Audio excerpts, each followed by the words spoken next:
Hi guys, today very short video about this device, so the Creative Sound Blaster Play 4.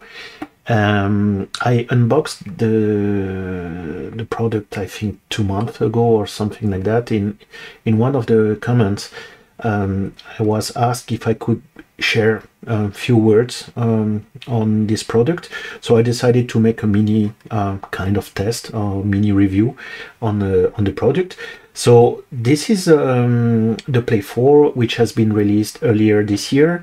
Unlike the Play 3, it can go up to 192 kilohertz. The Play 3 is limited to 96 kilohertz, so 24 bits, 192 kilohertz.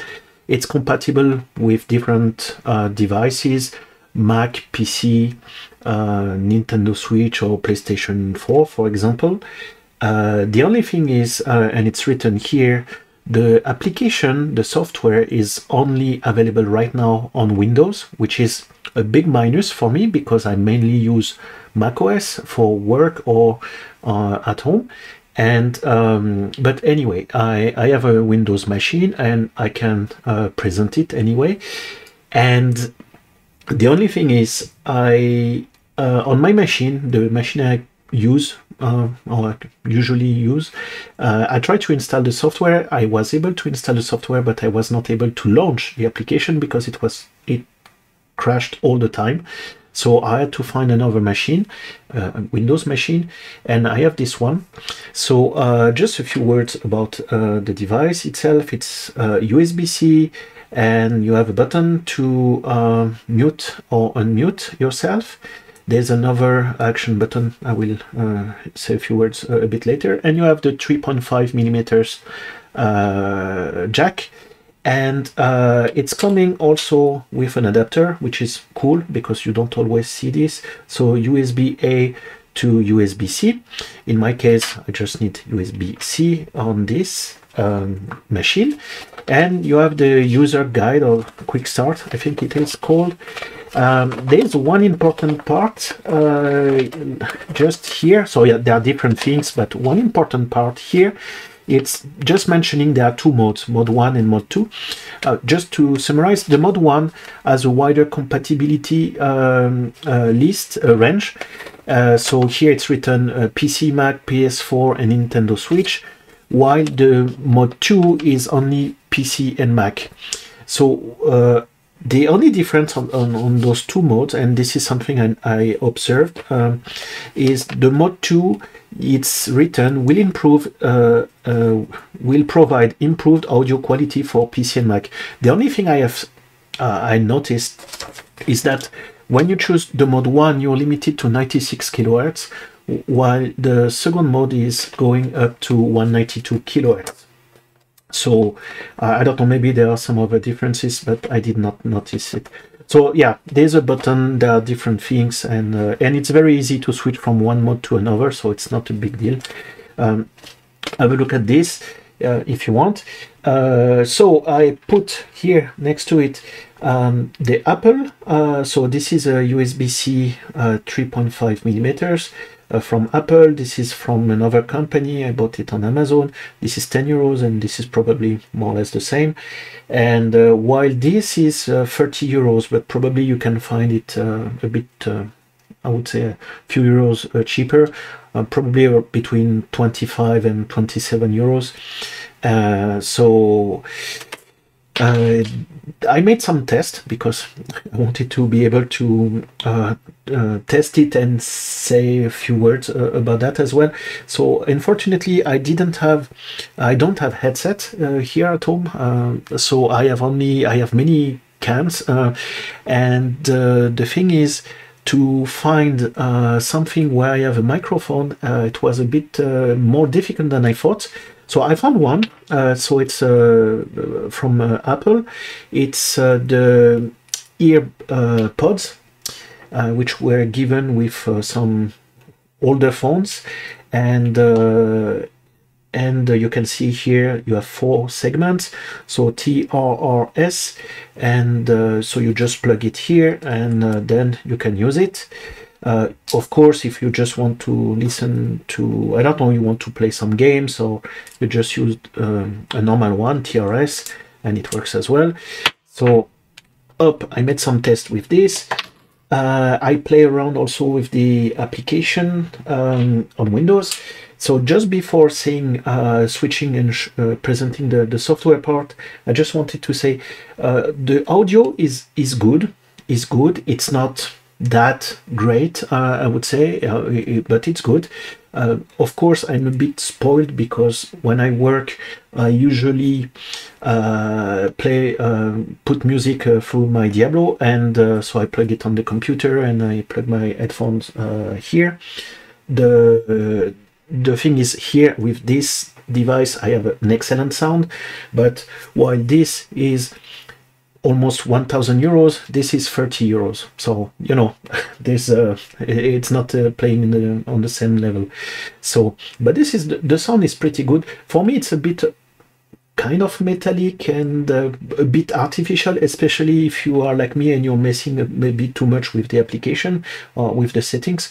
But anyway, and just also one more comment. When I installed the application, so it's not working on the first computer, and on this computer I was able also to download, install, but as soon as I launched the application, I had to download another update, a new version of the application. I don't know why, because it's not mentioned on the Creative website.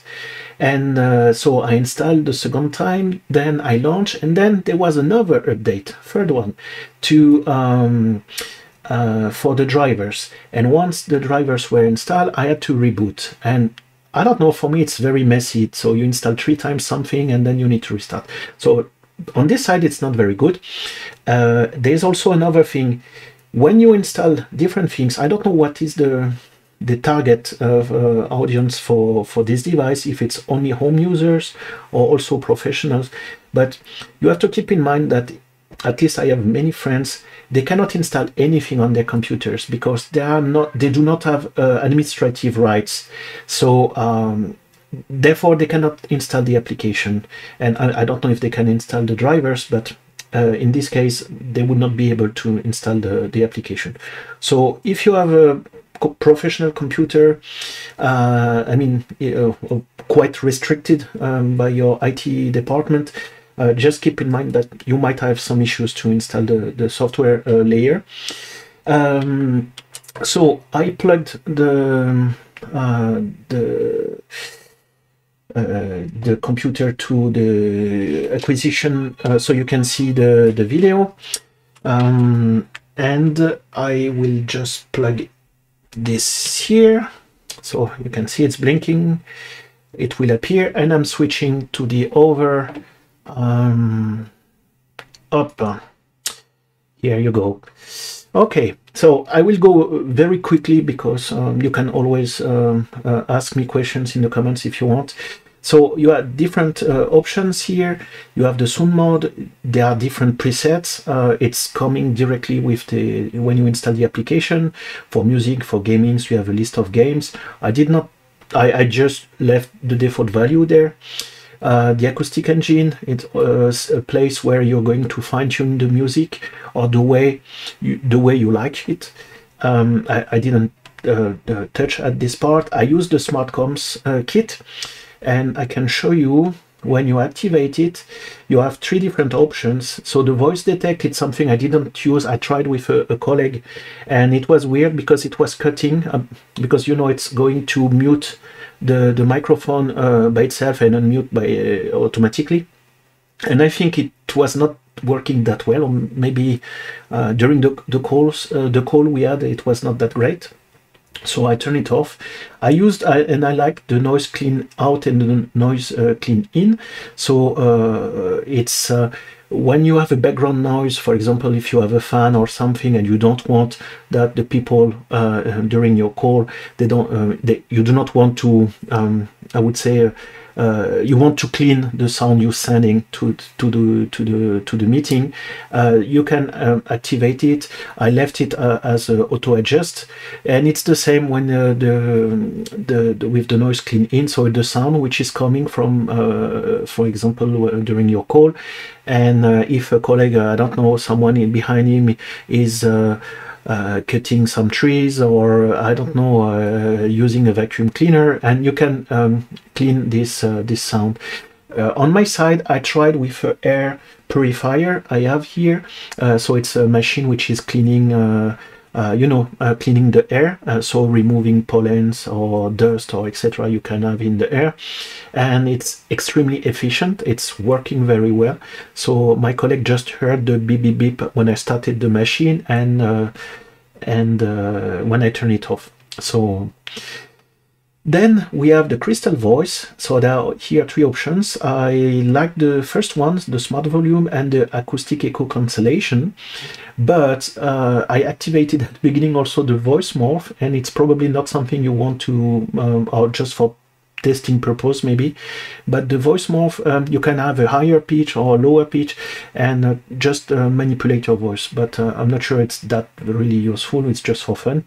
And then the last part, the mixer, so nothing very special for that.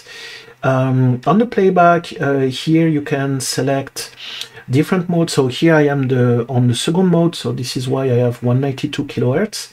And you select the headphones you have. So in my case, I made the test with the Apple EarPods, and you can test it, of course. You have the same for the recording, for the microphone, and honestly, I'm not sure that sometimes you need to send something with, that quality, especially during the calls, but and last but not least, the settings. So you can reset when you mask totally, like me, with the different settings. You can do a reset. You can check if there's an update, but by default it's checking automatically. And you have the language and the appearance. So here in my case, I switched to the dark mode because I prefer it. And that's pretty much it. So it's pretty nice to have, I think. So I'm switching back to the other. Yes. So I think it's very nice to have, especially for the price, 30 euros, less than 30 euros. I think it's something which could be pretty useful. For example, if you have a laptop or a machine where you cannot change the sound card and the sound card is not working, or you do not have a jack 3.5 millimeter on your machine, or for example on the iPad or on the Switch you already have a 3.5, but you have also USB-C, so you could plug it, and it's pretty nice. And you have also 3 modes. You have one which is boosting the bass, and the other one I don't remember what it does, but so it's a mini DAC. It's pretty nice, and I think the value for the money, it's pretty good. So if you need something like that, just go for it, especially if you have a headset, something better than just the EarPods, and you won't be disappointed. So yeah, okay, so that's it. I said it was quick, so this is quick. So thanks for watching, and see you soon. Bye for now.